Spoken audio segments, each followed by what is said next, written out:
भगवान के प्रति भक्त की भावनाएं कब जागृत होती हैं?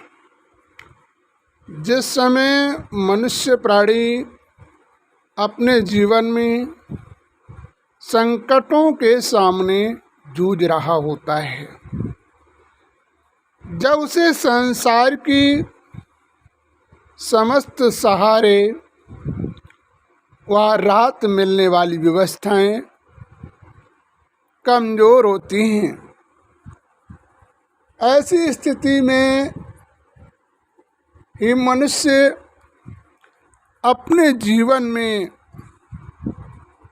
फिर भगवान को याद करता है कि हे प्रभु,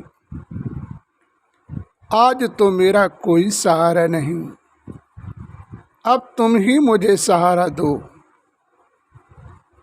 लेकिन भगवान इतना दयालु होता है, तुम उस समय भी आपकी सच्चे मन से यदि तुम भगवान की भावना में लीन हो जाते हो तो परमात्मा उस समय भी भक्त की सुनता है। विचार करो, भगवान परिस्थितियों में भी सुनता है, लेकिन सच्चा विश्वास यदि होता है, भले ही भगवान की याद न करता हो, परिस्थिति में उसने भगवान को सच्चे मन से याद किया तो भगवान उसकी परिस्थिति में साथ देता है। लेकिन साथ देने के बाद तुम उसे साथी बनाए रहो।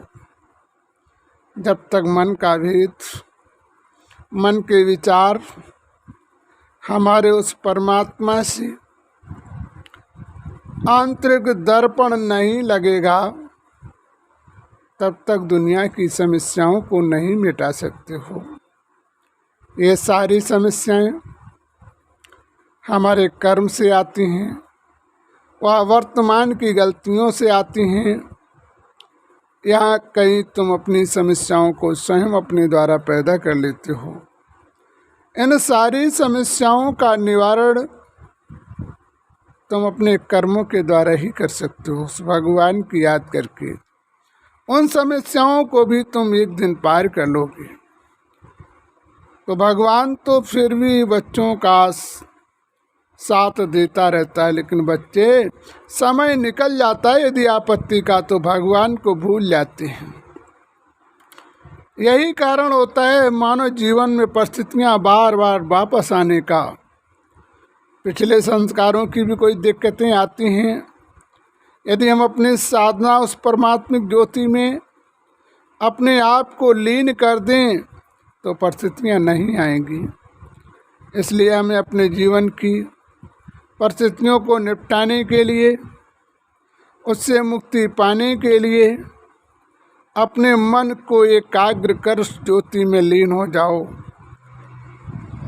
आपकी शारीरिक, आर्थिक या मानसिक सारी परिस्थितियों को दूर कर सकते हो जब तुम बदलोगे। किसी और के बदलने से मानव जीवन की परिस्थितियां दूर नहीं होती हैं। जैसे भोजन तुम खाते हो तभी तुम्हारा पेट भरता है, तभी आपके पेट की तृष्णा पूर्ण होती है। इसी प्रकार से जब तुम परमात्मा को सच्चे मन से याद करोगे तभी तुम्हारे जीवन की आंतरिक व्यवस्थाओं का परिवर्तन होगा और परमात्मा तुम्हारी इन व्यवस्थाओं पर ध्यान देता रहेगा। तो तुम बदलोगे तभी तो देगा, तुम नहीं बदलोगे तो कब देगा। तो हमें अपने आप को बदलना है, उस परमात्मा के हवाले जाना है। और क्यों जाते हो? क्यों जीवन में पूरा अपराध भी हमारे ऊपर होते हैं, वर्तमान भी होते हैं। इसे मुक्ति पाने के लिए भगवान के साथ भी हम नियमों का पालन करते हैं, नशीले पदार्थ, मांसाहारी अन्य चीज़ों का व्रत लेते हैं, असात्विक चीज़ों का व्रत लेकर भगवान की याद में लीन होते हैं। भगवान कहता भोजन खूब करो, लेकिन बुरे विचारों से दूर रहो। यदि तुम अपने बुरे विचारों से दूर रहना प्रारंभ कर दिया तो जीवन में तुम्हें परिस्थितियों का सामना नहीं करना पड़ेगा। लगन भी मनुष्य को कैसी होनी चाहिए? जैसे आपने जीवन में जी रहे हो, आर्थिक व्यवस्थाएं बिगड़ती हैं तो हम मेहनत आदि करके उन व्यवस्थाओं का परिवर्तन कर लेते हैं। इसी प्रकार से हमारे जीवन में जो समस्याएं आती हैं उसके लिए हम अधिक साधना करके अपनी आर्थिक, शारीरिक सारी व्यवस्थाओं का परिवर्तन कर सकते हो। तो वास्तविक जब तुम बदलोगे अपने जीवन में, अपने जीवन का परिवर्तन करना सीखोगे, तभी परमात्मा आपकी सुनेगा। जब तक तुम अपने जीवन का परिवर्तन करना नहीं सीखोगे तो भगवान नहीं सुनेगा। अंदर की आत्मा का दीप जब तक नहीं जलेगा तब तक भगवान आपकी परिस्थिति और दिक्कतों को दूर नहीं कर पाएगा। भगवान वाणी तक सीमित नहीं है। वाणी तो सिर्फ मनुष्यों को सुझाव देने के लिए, मनुष्य के अंदर की व्यवस्थाओं को जागृत करने के लिए, आपस में मानव जीवन को स्नेह में बांधने का। स्नेह में मनुष्य इस संसार के बंधनों में बंध जाता है, लेकिन वो परमात्मा के दर्पण में नहीं जा पाता है। यही उसके जीवन में सबसे बड़ी समस्याओं का सामना व दुखों का होता है। वास्तविक जो है उस परमात्मा के दर्पण में यदि अपने जीवन की व्यवस्थाओं को बदलता है तो उसके जीवन में दुखों का आना बंद हो जाता है।